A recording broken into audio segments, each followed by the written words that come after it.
Las Vegas Aces fans, this is Brody, and we need to talk about a significant win that came with a heavy concern. The Aces just wrapped up a grueling stretch, 13 games in 26 days, with a hard-fought victory over Toronto, but not without a cost. Before we dive into the details, tell me where you're watching from and what you think about how this game unfolded. Your thoughts are always welcome. And as we build this community toward 500 subscribers, I appreciate your support in hitting that milestone. Now, let's break down this game.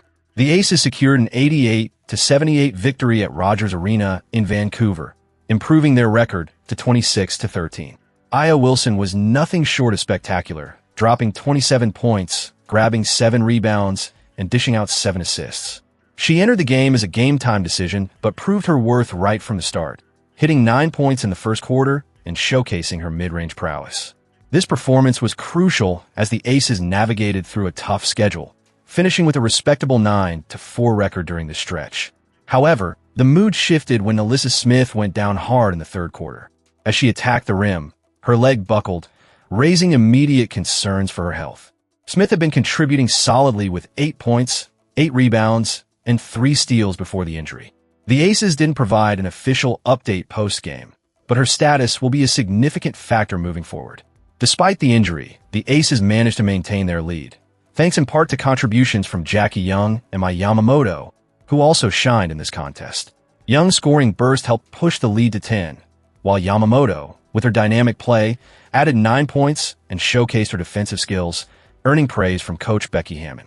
This victory is important for the Aces as it demonstrates their resilience and ability to perform under pressure. But the looming question is how Smith's injury will affect their playoff push. If she's sidelined for an extended period, it could hinder the team's depth and strategy.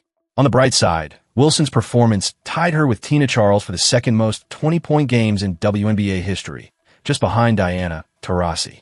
This accomplishment speaks volumes about her talent and consistency. So, while this one feels good, the uncertainty surrounding Smith's injury casts a shadow on what should be a moment of celebration. What does this mean for the Aces as they prepare to host the Toronto Tempo on Friday? Let's keep the conversation going as we look ahead to the next matchup.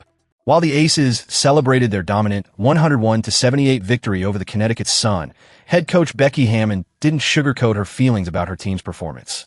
Jackie Young was the standout star of the night, pouring in 24 points, grabbing 7 rebounds, and dishing out 5 assists, while Aya Wilson added another solid contribution with 20 points, 4 rebounds, and 3 assists.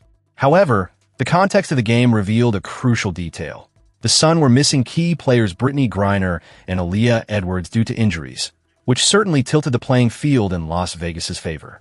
After the game, the media naturally inquired whether Hammon had considered resting her starters, especially since the Aces had already clinched their playoff spot.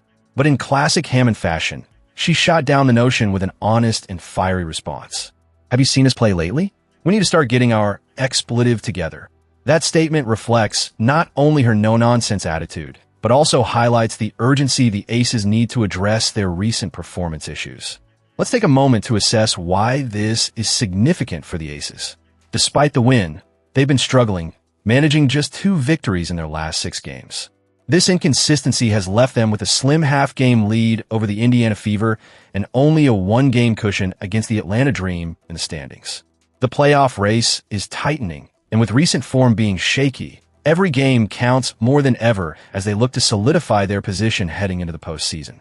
Hammon's candid remarks have resonated with fans, who appreciate her authenticity and intensity.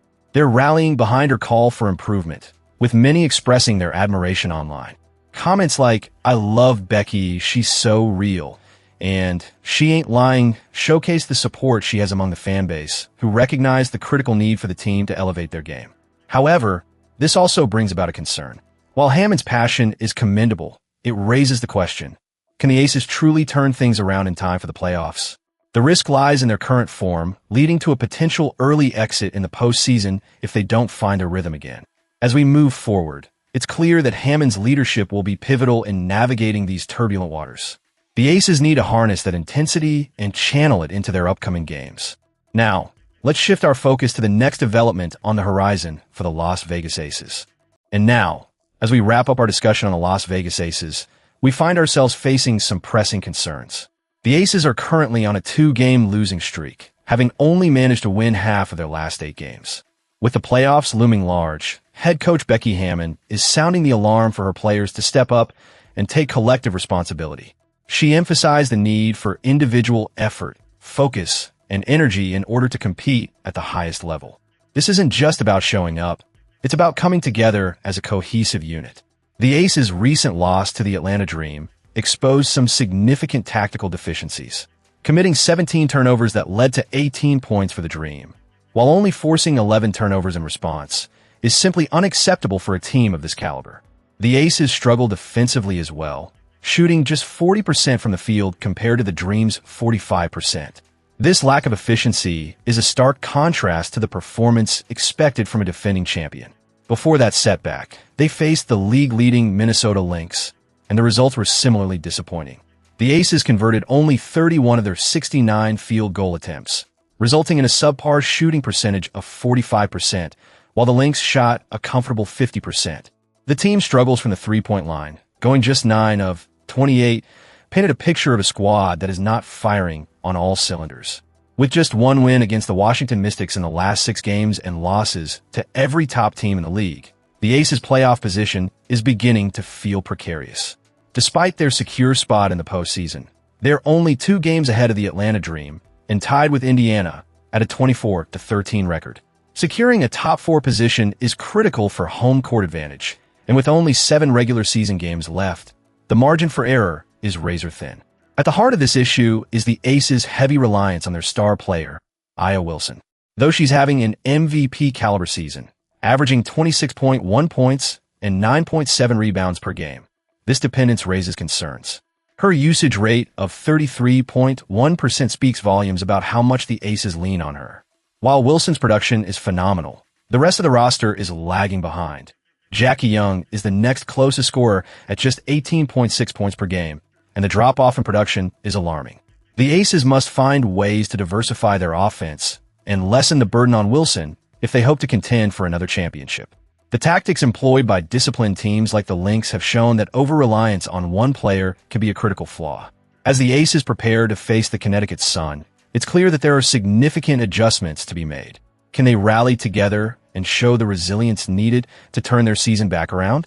This is a pivotal moment for the Aces, and all eyes will be on them.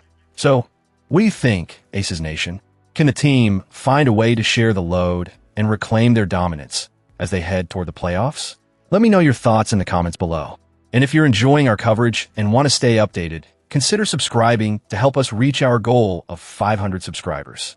Together, we'll keep the conversation going about this exciting season.